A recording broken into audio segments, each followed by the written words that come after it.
tardes, bienvenidos a su programa Desde tu Mirada, 6:06. Estás sintonizando el 1040 de AM si nos escuchas en Guadalajara, Jalisco, 95.1 de FM si nos escuchas en Austin, Texas. También puede que estés a través de la cadena Cable Radio Network o bien a través de la página www.radiomujer.com.mx. Y el día de hoy estamos aquí, como de costumbre, tus psicoanalistas de la radio, José Luis Samarripa y tu servidora Gabriela Maldonado, para dar continuidad a este tema acerca de la concepción social de la virginidad en hombres y mujeres. ¿Qué tal, José Luis? ¿Cómo estás? Muy bien, Gabriela, ¿tú qué tal? Muy bien, y es interesante la cápsula que nos comparte Claudia al inicio, ¿no? De cómo va cambiando muy poco a poco, ¿no? Nos está hablando de casi más de 2 décadas atrás, pero se va modificando verdaderamente el pensamiento. Ya ayer íbamos iniciando, pensando acerca de este tema, y creo que sería importante poder buscar, indagar un poquito en el por qué y por qué se exige, por qué se ha exigido históricamente más en la mujer que en el hombre, incluso desde la misma mujer, ¿no? Porque es verdad, ¿no? Por lo general, una mujer puede experimentar culpa por perder la virginidad, por ejemplo, antes del matrimonio, dependiendo cuáles sean sus creencias. Pero lo que se experimenta es una especie como de devaluación, ¿no? Una culpa. Y en el caso del hombre esto no ocurre. ¿Por qué socialmente, incluso en la cabeza de las mujeres, estaría mal que una mujer tenga relaciones sexuales, que tenga una vida sexual activa, ¿no? Hay una constante en todas las personas en que se tiene una idealización de la mujer que está fundamentada en la idealización de la madre, ¿no? Lo que nos gustaría que fuera la mamá, a hombres y a mujeres, porque el primer objeto de amor, tanto de hombres como de mujeres, fue la madre, ¿no? A final de cuentas. Y la fantasía infantil y se revive para hacer una fantasía adolescentil y a veces no se suelta en ningún momento de la vida, es que la mamá es únicamente para nosotros, ¿no? Y es únicamente para que yo la tenga, no es para nadie más. En el momento en este momento edípico, en donde se empieza a intuir ya algún contenido sexual o algún contenido íntimo en las relaciones que tiene la mamá con ya sea la pareja, si no es el papá, algún novio que tenga la mamá. Bueno, pues en ese momento, digamos que los celos son tremendos, ¿no?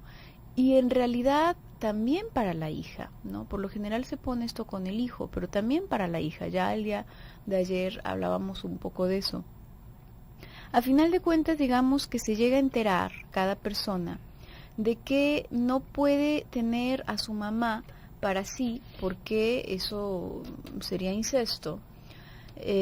Pero lo más cercano que puede crearse en su cabecita como fantasía es que sí puede completar a la mamá, que sí puede ser lo único que la mamá recurre, porque a la mamá ni siquiera le gusta lo sexoso, ¿no? A la mamá ni siquiera le gusta lo erótico.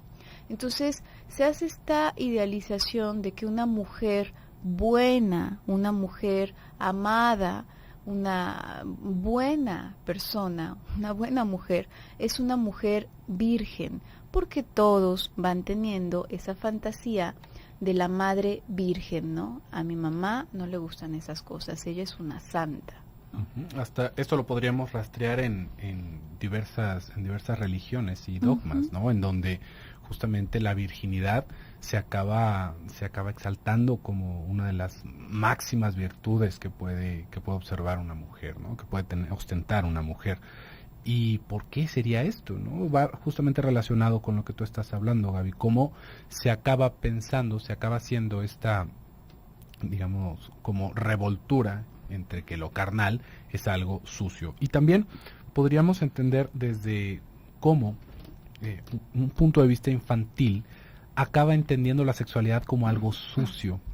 Si se fija, esto es algo, una vez más, otro comportamiento infantil, otro pensamiento infantil que nos vamos a encontrar en los adultos. Hay como un cierto tabú, no sé si usted lo ha notado, yo creo que sí, en los niños sobre los baños de niños y los baños de niñas. Y si las personas se meten al baño juntas, ¿no? Como si en el baño, específicamente hablando en la escuela, como si en el baño fuera donde ocurre todo lo sexual, ¿no? Es así como, ay, ir a asomarse al baño de las niñas. ¿Qué tendría esto de erótico? Tendríamos que pensarlo. Ver a una persona defecar, ¿no? Sea hombre o sea mujer. ¿Dónde está el erotismo en esto?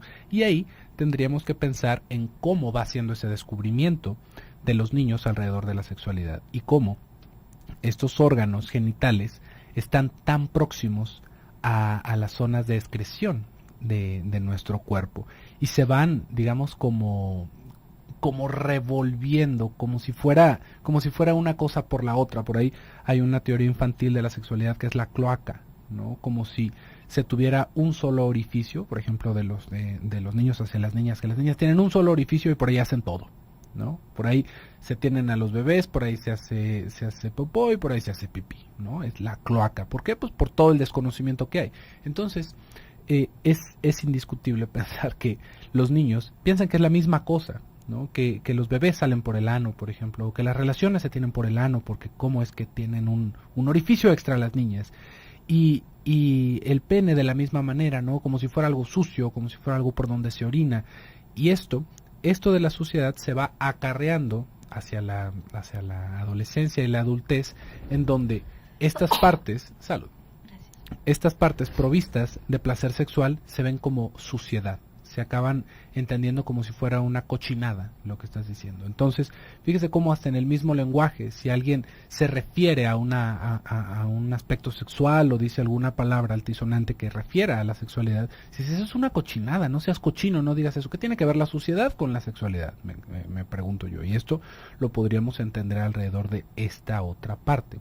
Entonces, ahí es en donde el no tener relaciones acaba traduciéndose, podríamos encontrarlo en ese razonamiento, el no tener relaciones resulta como algo limpio y el tener relaciones se acaba entendiendo como algo sucio, como si fuera algo fuera de lugar, una vez más, por esta concepción infantil, no porque así sea de por sí, pero esto mismo va generando, digamos, como todo el valor que se le puede ir agregando, entre muchas otras cosas que hemos hablado y que estaremos hablando, en que se le va agregando este valor a la virginidad, porque entonces es como si fuera un refresco sin abrir, ¿no? Como si fuera algo nuevo nada más para nosotros, ¿no? Es toda esta fantasía que se va haciendo alrededor de que eso es lo bueno y que si nosotros lo fuéramos empatando con otros aspectos de la vida, también en ese mismo desconocimiento infantil de cómo funcionan las cosas, pues por supuesto que yo preferiría un refresco que no le ha tomado a alguien, ¿no? A otro refresco que ya quién sabe cuántas personas le tomaron, si esa fuera la equivalencia, que no lo es, pero vamos a ir viendo cómo este tipo de pensamientos primitivos van generando este tipo de tabú.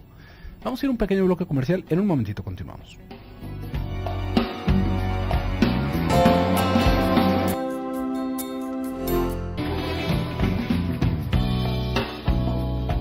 Regresamos con tu programa Desde tu Mirada, 6:19. Estamos hablando el día de hoy acerca de la concepción de la virginidad en hombres y mujeres. Y tenemos aquí una participación interesante, nos hacen llegar Marta. Me imagino a propósito de lo que tú comentabas, José Luis, de la suciedad, cómo se va asociando, cómo se va pegando la idea de la sexualidad, el genital en sí, con las excreciones, ¿no? Nos dice por aquí: yo trabajaba en el Seguro Social en el área de pediatría. Un día una niña de 3 años compartió su popó, embarró a otros niños y en su casa la regañaron diciéndole que era sucio, que eso era sucio. y dijo que lo compartía para que todos fueran sucios. Tenemos mucho que ver los papás en cómo ven las cosas, influimos en ellos, a veces los perjudicamos. Muchas gracias por esto que nos compartes. Y aquí hay algo, esta niña ya tenía 3 años, lo cual sí nos habla de una situación, pues algún conflicto, ¿no?, dentro de la familia. Pero en general la popó no es algo que dé asco a nosotros tampoco, ¿no? A ningún animal le da asco.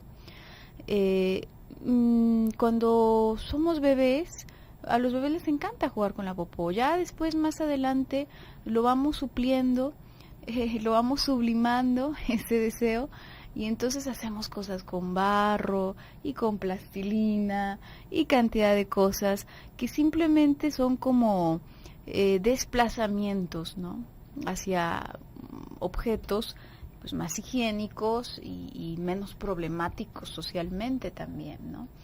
Pero el popó en sí no es algo que dé asco, al contrario, le da mucho gusto a los bebés, y además juegan con él, es algo, y además les da muchísimo gusto porque sale de ellos, ¿no? Es algo que ellos producen, y es como producir su propio juguete porque es calientito y ya se embarran y hacen y tornan, y en verdad la concepción de la popó, la concepción infantil, es que es como un bien, es como un regalo verdaderamente. Entonces está muy interesante esto a propósito del compartir que dice la niña, porque va como haciendo muy claro, ¿no?, toda la dinámica del inconsciente. Sin embargo, a los 3 años, bueno, pues ya era otro momento, ¿no? Este es un momento anterior, mucho anterior, debería, ¿no?, en todo caso. Y sí, en efecto, toda esta censura que cae sobre nosotros va mucho más adelante, es mucho después que nos damos cuenta, y a lo mejor esta niña, que en aquel momento tú supiste, tenía 3 años, a lo mejor ya adulta, si se acuerda o si alguien le recuerda de esto, pues le va a dar muchísima vergüenza, ¿no? ¿Por qué? Porque ahora ya sabe, ahora ya quedó más establecida toda esta censura social. Y al momento en que va quedando más claro, como toda la maraña del comportamiento social, de lo que es correcto, de lo que no es correcto, etcétera, es cuando entra un freno. Este freno, digamos que el niño lo puede ir intuyendo aproximadamente desde muy pequeño, pero lo intuye nada más, y además son teorías infantiles también. Los niños piensan que los bebés, el parto es como hacer popó, ¿no? Y entonces por el ano es que se tienen a los bebés, y porque la mamá comió algo, ¿no? Todo lo que tiene que ver con la sexualidad es de hecho situado justamente alrededor de las excreciones para los niños. Tiene que ver con la orina, tiene que ver con la popó. Ya más adelante se informan y entienden que no. Sin embargo, mientras tanto, mientras se van dando cuenta que la mamá no va a poder ser para ellos, entonces asumen que la mamá, a la mamá no le gusta nada de lo sexual. ¿Por qué? Porque yo no se lo puedo dar. Entonces, imagínate qué frustrante sería para una criatura que su mundo gira alrededor del otro, que verdaderamente está enamorado y necesitado del otro, pensar que lo que hace feliz al otro es algo que yo jamás en la vida le voy a poder dar. ¿Por qué? Porque sería incesto, porque sería prohibido, porque sería enloquecedor. Entonces nos hacemos esta ridícula idea. A mi mamá no le gusta eso, ¿no? A mi mamá le gusta comer y le gusta hacer tal cosa, y puras cosas que podría hacer con sus hijos, ¿no? Puras cosas para los cuales no necesita pareja, en especial no pareja sexual.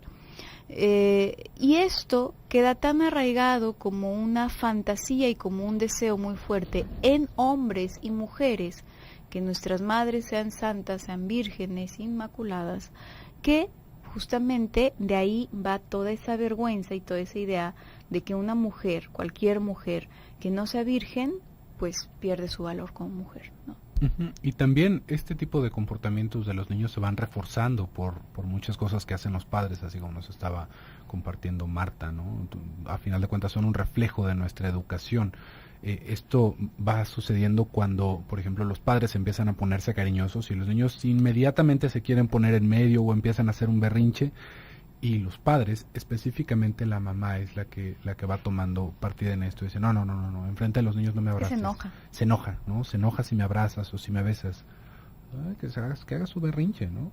Pues, ¿cuál sería el problema? Pero esto nos va generando esa misma fantasía cuando niños de que entonces eso está mal, ¿no? Eso está prohibido. Y esto yo puedo detenerlo. Yo puedo estar ahí en medio de ellos dos. Esto es algo bastante perjudicial, bastante perjudicial para el desarrollo de los niños, para el desarrollo del ser humano en específico, ¿no? No nada más en nuestra infancia, sino que es algo que se va acarreando, como lo habíamos estado diciendo, a la adultez. Y también se va haciendo ahí una cierta idea, como realmente, una vez más, infantil, de cómo se vive el sexo, de cómo está casi como si fuera la cosa más horrible y asquerosa que se pudiera vivir, aunque genere tanto placer. Tanto así que podríamos escuchar dentro de esas mismas fantasías infantiles, y a veces hasta cosas que dicen las madres a los niños, que no, es que tu padre y yo nunca tuvimos relaciones, ¿no? Fue una cosa que yo una vez utilicé el baño al mismo tiempo que él y entonces tú naciste, ¿no? O en una eyaculación suya yo la alcancé a tocar, entonces, pero nunca hubo un contacto íntimo, ¿no? Es como si fuera una vez más todo este reforzamiento de la mala imagen que puede tener eso, y también por el mismo narcisismo de la madre de quererse ver así a los ojos de los niños. Y esto, como le estaba diciendo, en la adultez nos va a generar un conflicto terrible. ¿Por qué? Porque si en algún momento llegamos a relacionarnos con alguien, ¿no? Después de esa trampa mortal que nos hicieron nuestros padres, si en algún momento salimos de casa, se acaba viviendo la sexualidad de una manera dividida. ¿Por qué? Porque entonces la esposa o la que sea madre no puede tener relaciones sexuales. Con esa mujer no se puede tener ese tipo de contacto. Y las mujeres también lo acaban viviendo de esta manera. No, ya es que ya estamos casados, ¿no? Ya no puede ser como cuando éramos novios. ¿Cómo vamos a estar teniendo tantas relaciones? Pues ni que fuera una prostituta. Y uno dice, ¿qué? ¿Cómo? ¿No? ¿En qué momento eso se desacomoda? Por esto mismo, por cómo se va viviendo esta imagen inmaculada de la madre. Y esto, en cortas misas, hace que se meta otra persona a la relación, ¿no? Una persona con quien yo sí puedo tener esas relaciones sucias y al mismo tiempo puedo tener a una mujer pura y limpia y casta en mi casa, ¿no? Y esto todavía podríamos decir, bueno, qué hijos de la tiznada los hombres que aparte todavía se salen con la suya. Vamos a escuchar a muchas mujeres que viven de acuerdo con esto. Sí, ay, a mí no me importa que tenga amante, mientras las cosas sean para mis hijos y mientras él no me esté molestando y no la traiga y no haga, mira, que haga lo que quiera, ¿no? Mientras eso lo tiene tranquilo y así ya ni me está molestando, ni me está persiguiendo que si tenemos relaciones, y para mí eso es muy cansado. Entonces que vaya tu papá, que vaya este señor y que haga sus desmadritos allá y que a mí no me esté molestando, mientras no sea algo que ponga en peligro nuestra integridad como familia. Imagínense nada más la locura en la que se termina viviendo, ¿no? Y todo esto va girando alrededor del concepto de la virginidad. Fíjese nada más la importancia que se va teniendo, la importancia que se le va dando, porque también en este mismo aspecto de la virginidad es que se acaba haciendo una división de las clases, digamos, como de mujeres que puede haber, porque por un lado está la santa, la que no tiene relaciones, y por otro lado está la prostituta, la que gusta de tener relaciones sexuales, no la que cobra, ya ahí ya nos iríamos muy lejos, ¿no? Es a la que le gusta tener relaciones sexuales, porque mira cómo le gusta, mira cómo busca a ese hombre, o mira cómo se viste de esa manera provocativa, y lo provocativo nosotros no lo vemos por ningún lado, pero ahí es en donde se va generando este gran tabú alrededor de la sexualidad. Vamos a ir a un pequeño bloque comercial, en un momentito continuamos.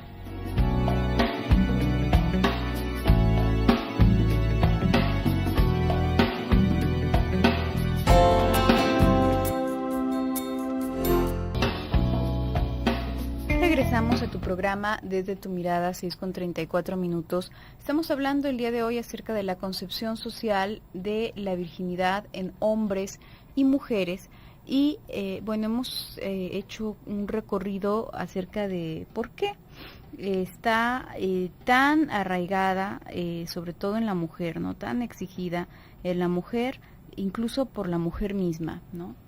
Y esto es por un lado, y por otro lado tendríamos que pensar que está también, y va de la mano, ¿no? La fantasía de exclusividad.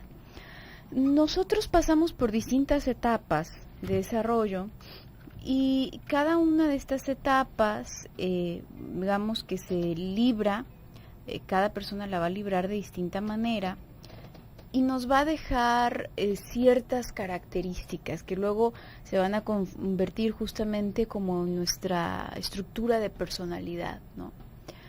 ¿Qué significa esto? Habrá personas, tú podrás ver que son más celosas, hay personas que son mucho más flexibles en la cuestión de los celos, hay personas que son escrupulosas en la limpieza, en el aseo, personas que son mucho más relajadas, etcétera, etcétera, etcétera. Todo esto, digamos que se va conformando a lo largo de la historia, van quedando estos resabios, va quedando esta estructura, ¿no? Que poco a poco se va formando en función a cómo lo vivimos y también con qué herramientas lo enfrentamos. Entonces, si pensamos en, no quiero decir, no todo aquello que haya quedado de estos momentos de la historia nos remite a algo patológico, simplemente algo nos tenía que dejar. Cuando hablamos de algo patológico, se trata de algo que ya nos está imposibilitando para la vida, nos está imposibilitando para disfrutar la vida y para dejar que las personas a nuestro alrededor la disfruten también, ¿no? Una celotipia, por ejemplo, es muy distinta a una persona que es mucho más reservada en su intimidad, ¿no? No necesariamente es una celotipia. Una celotipia ya sería algo enfermizo. ¿Por qué? Porque ni la persona, ni la pareja, ni nadie puede vivir tranquilo alrededor, ¿no? Entonces, podemos decir que una de estas características normales, entre comillas, que no nos significa nada patológico, en función a la historia, a esta historia de desencuentro con la madre, con ese primer objeto de amor, es la fantasía de exclusividad. Por lo general, cuando buscamos una pareja, hombres y mujeres, se busca encontrar ahí en una persona un lugar en donde me sea permitido exigir que sea solamente para mí. Y esa es la promesa a través de la cual se es capaz de renunciar a la madre y el padre. Esa es justamente la propuesta que hace posible que se renuncie a el deseo incestuoso, ¿no? No puedes tener a esta mujer, pero tú, cuando seas grande, vas a tener a una mujer para ti y te va a querer y va a ser nada más tu pareja. Igual para la niña, ¿no? No te puedes quedar con tu papá, pero vas a tener un novio, etcétera, etcétera, etcétera. Se hace esta transacción y se queda esta ilusión de que la persona sea nada más para mí. Por eso en las parejas comúnmente se hace este contrato de exclusividad, asumimos que nos debemos fidelidad el uno al otro, ¿no? Que tú, en lo que respecta a la sexualidad, no lo vas a compartir con nadie más que conmigo, y yo lo mismo, ¿no? Contigo, eso es únicamente para nosotros dos. Entonces, en esta fantasía de este deseo, ¿no? De exclusividad, de tener a alguien nada más para mí, puede quedar también como puede querer extenderse a la vida entera de la persona, ¿no? Una cosa es que la intimidad solo la compartamos nosotros, pero quizás a ti te gustan cosas que a mí no me gustan, ¿no? Te gusta música que a mí no me gusta, hay otras cosas que disfrutas en donde yo no estoy incluida, en donde yo no estoy incluido, simplemente porque somos personas distintas, ¿no? Esto muchas veces no se puede soportar, se desearía que nos gustara la misma comida, la misma música, nos cayeran gordas las mismas personas, absolutamente todo idéntico, ¿no? Y entonces, si en la historia, si sé que en tu historia hay alguien más, hubo alguien más a quien disfrutaste, bueno, pues esto se vuelve el acabose, se vuelve insoportable, porque entonces ya no es la persona, ya no se siente como que la persona sea única y exclusivamente para él o para ella. Y esto aplica tanto para hombres como para mujeres. Uh-huh. Sí, justamente pensaba, Gaby, en cómo también este mismo concepto de la virginidad se va acarreando en otros momentos, así como el que ibas mencionando, ¿no? Tal vez estas personas que buscan mantenerse vírgenes hasta el matrimonio, ¿no? Cómo va siendo ese valor agregado, y bueno, podríamos escuchar hasta ciertas campañas religiosas que hablan de la abstinencia, ¿no? Es que hay que hacer un voto de abstinencia hasta que nos casemos. Esto va teniendo un cierto trasfondo de salud social, ¿no? Para evitar embarazos adolescentes, por lo general, ¿no? Por lo general, pues, si unos muchachitos entran al mundo de la sexualidad de una manera prematura, podríamos pensar, es más difícil que tengan los cuidados necesarios para no provocarse un embarazo, ¿no? Entonces, esto pues resulta bastante útil, ¿no? Si lo viéramos desde ese punto de vista.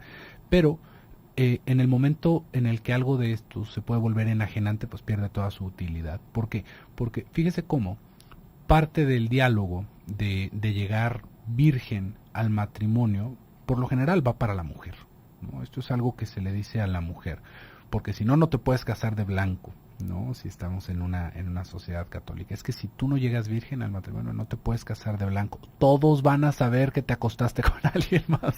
Imagínense nada más qué situación tan perturbadora, ¿no? Yo me he visto de colorado si quiero en mi boda, ¿no? Pero es como si fuera parte de este estigma cultural, porque tú ya tuviste relaciones, y esto es pecaminoso, ¿no? Esto ya es pecado. Esta es otra de las maneras en las cuales nos podemos ir explicando esta parte de la virginidad, ¿no? Si se tienen relaciones sexuales fuera del matrimonio, hasta tiene un nombre, es fornicar, ¿no? Y si se tienen relaciones sexuales con el mero hecho de tener placer en el matrimonio, también es pecado. Entonces, para donde nos hagamos, hay un pecado, ¿no? Para donde nos hagamos hay una culpa dentro de esas mismas doctrinas. Y esto, en un principio, se puede empezar a interpretar como si fuera este valor añadido, ¿no? Es que yo no me quiero entregar a ningún hombre que yo no sepa que me voy a quedar con él para siempre. Como le digo, esto es algo que se va viendo más en la mujer que en el hombre. En el hombre no es, yo nada más quiero tener relaciones con esta persona, sino que esto es más bien algo de la mujer, algo que se le va encargando a la mujer. Y esta misma idea, uno podría decir, bueno, pues es que esos son bonitos valores, ¿no? Porque al final de cuentas se puede compartir con esa persona, y uno podría decir, bueno, pues claro, ¿no? Es algo positivo, es algo que puede llevar relaciones más duraderas, posiblemente es la palabra de ahí, ¿no? Posiblemente es lo que tendríamos que subrayar en ese enunciado. ¿Por qué? Porque si se llega tan lejos con una idea así, no podríamos pensar que se ha llegado sin culpa, ¿no? No podríamos llegar realmente vírgenes de pensamiento hasta ese momento, ¿no? No podríamos llegar vírgenes en conjunto, ¿no? Por eso de repente ya se hacen unas cosas tan absurdas, Gabriela, que por ejemplo ciertas muchachitas que se quieren mantener vírgenes, pues entonces vamos teniendo relaciones anales, porque entonces así yo sigo siendo virgen de mi vagina, ¿no? ¿Cómo funciona eso, no? Por ahí hay una... Es real, ¿eh? Sí, esto no es algo que me acabo de inventar, esto es algo real. Sexo oral vamos teniendo sexo oral, o igual, y si no acabas dentro de mí, entonces no vale, ¿no? Porque entonces yo no quedé manchada. O sea, se hacen una de embrollos y de locuras y de decisiones, es específicamente la palabra, ¿no? De delirios, que... ¿Qué tan bueno pudo haber llegado a ser a lo largo? ¿Sí ve? No se está explicando, porque no podemos enseñar una conducta ética, una conducta moral en pedazos. No podemos decir, es que está mal no llegar virgen al matrimonio. Y ya, ¿no? Tú ocúpate de lo demás que va alrededor. Porque no se está transmitiendo el mensaje completo, no se está transmitiendo el mensaje de, esto es algo que tú quisieras compartir solo con personas que quieras solo con personas que puedas compartir tu intimidad, no con el único entonces o por lo demás, porque si lo enseñamos así, fíjese todos los cortes que vamos a provocar en ese desarrollo. Pero bueno, vamos a ir un pequeño bloque comercial en un momentito.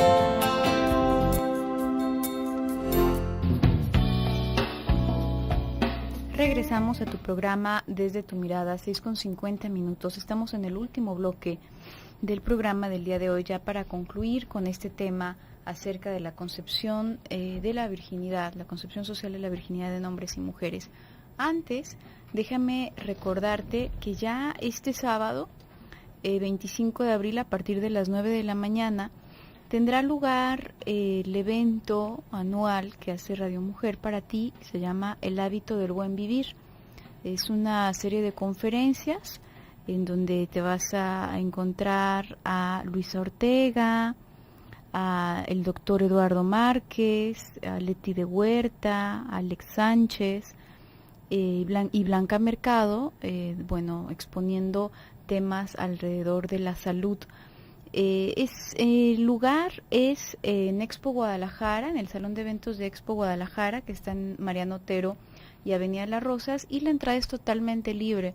Empieza a las 9 de la mañana, por lo general se termina por ahí de las 2 de la tarde, así que si puedes, si te quieres hacer un espacio, bueno, pues ten en cuenta que ya es este sábado. Y también que a las primeras 300 personas que lleguen se les obsequiarán copias de las recetas que va a estar dando Leti de Huerta, ¿no? Que va a estar explicando Leti de Huerta durante ese día.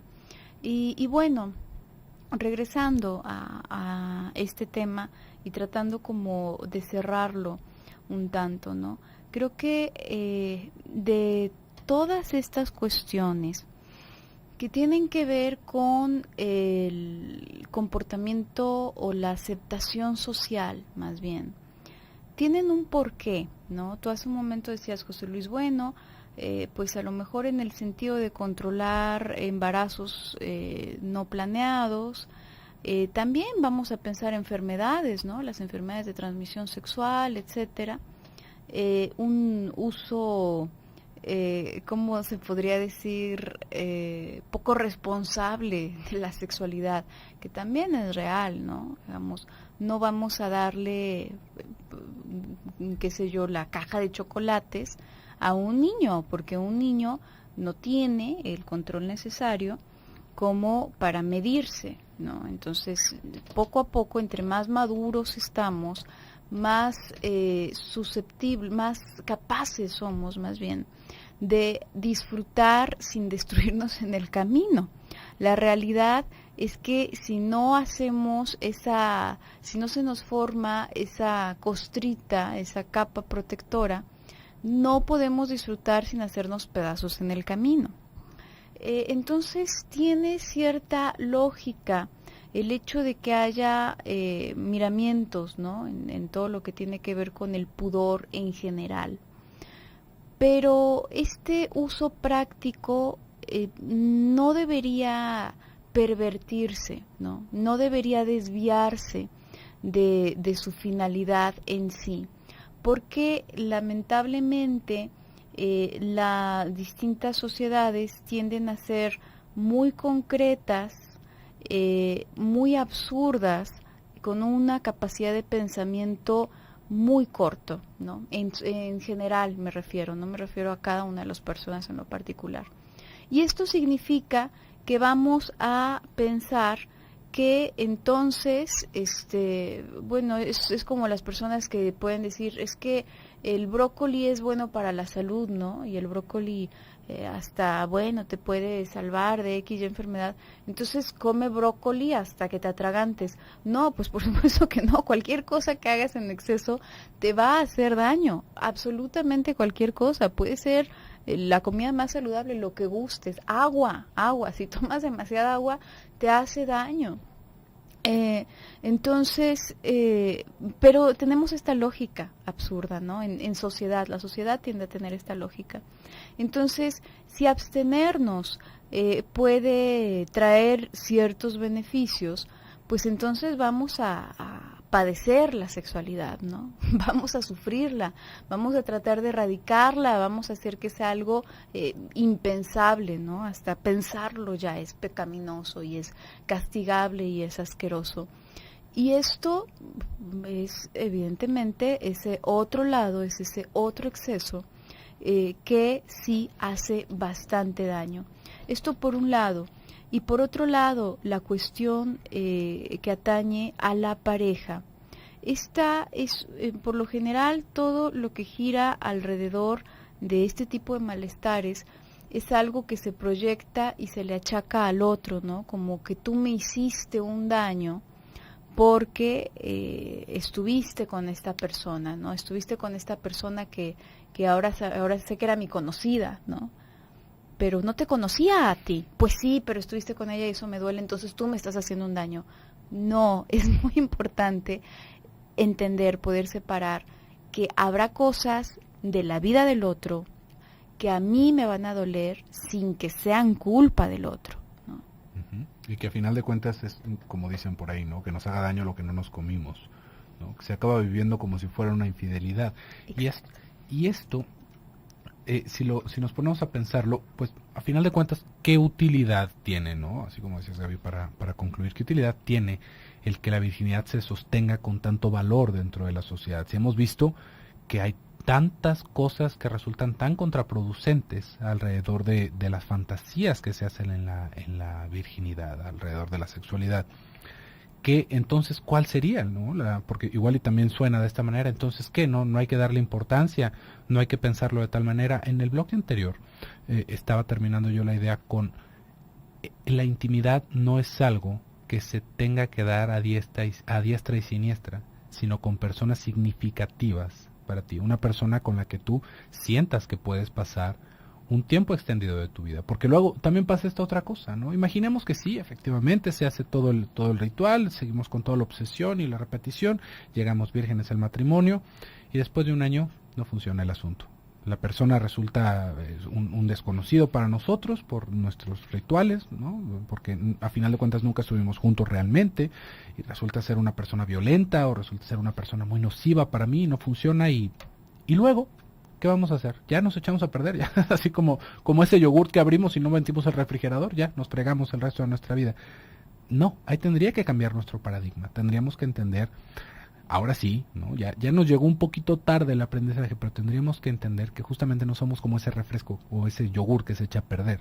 No gira alrededor de eso nuestro valor como persona o el valor que podamos darle a la intimidad, sino más bien a justamente que se mantenga así, íntimo, a que sea un contacto íntimo y exclusivo, ¿sí? Y exclusivo en ese momento. Ese es el valor que puede tener, porque entonces si lo vemos desde este lado damos oportunidad, sí, justamente de que exista un placer, de que exista un disfrute, de que exista una experimentación, pero una experimentación con tintes de responsabilidad y de afecto, que a final de cuentas es lo que debería de llevar este contacto, ¿no? Podríamos decir, bueno, y entonces ¿qué pasa con todas esas personas que tienen contactos casuales? Yo creo que usted sabe qué es lo que pasa, ¿no? Justamente no es algo que apunte hacia la felicidad de las personas, que apunte hacia una estabilidad anímica, que apunte hacia una salud mental o hacia una salud física, ¿no? Es algo riesgoso.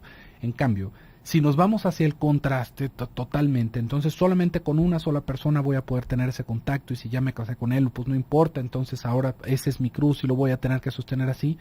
Acabamos también de una manera muy accidentada en nuestra propia historia. Entonces, tal vez tendríamos que hacer una revisión cada uno, ¿no? Sobre esta parte ética de la virginidad. ¿Qué pasa con esa parte de la sexualidad si nosotros tenemos hijos o si nosotros estamos experimentando esto en nuestra vida?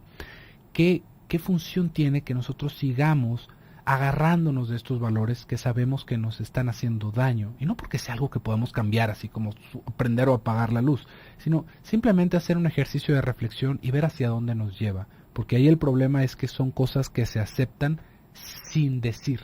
Es algo que así es y como le hagas, ¿no? Nunca se cuestiona.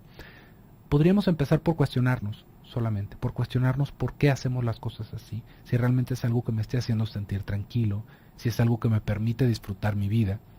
Y justamente ahí es en donde podríamos empezar con un análisis más profundo. No porque vayamos a cambiar una creencia por la otra, no porque entonces, dijeron en el radio que deberíamos, no, por hacer realmente un ejercicio de reflexión, una vez más, porque estas son cosas que simplemente se nos transmiten como si fuera la verdad absoluta y no lo es. No funciona así, así no funciona el mundo. Si nosotros nos queremos hacer pensar que así funciona, pues estamos derechitos en el caminito de la miseria. Pero bueno, por el día de hoy se nos ha terminado el tiempo. Muchísimas gracias por el favor de su atención. Yo me despido, soy José Luis Amarripa. Yo soy Gabriela Maldonado, hasta pronto.